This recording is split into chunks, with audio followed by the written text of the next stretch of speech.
Hello guys, great morning. So, mayroon na naman tayong imamarites. Ang imamarites natin ngayon ay ang ibon.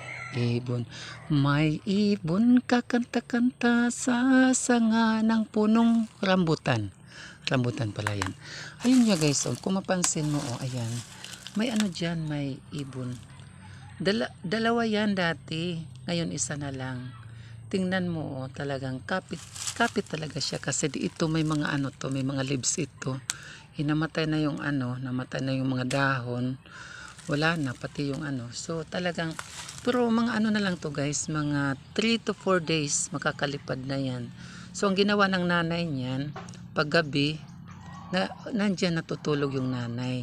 Talagang tinatakipan siya para hindi siya maulanan. Ganon talaga ang mga ibon, mapagmahal. So tayo naman, siyempre dito lang tayo. Tingnan mo.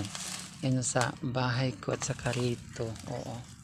Mapagmahal kasi tayo sa ibon. Kasi ang ibon ayaw natin na galawin siya. Kasi I love bird. Kasi alam mo naman ang mga ibon, nakakatulong din yan sa ating kalikasan. O diba? O sige ibon. Bye-bye. Alam ko after 4 days makakalipad ka na. Oh, malapit na makumpleto yung mga niya. Malapit na makumpleto yung mga feeder niya.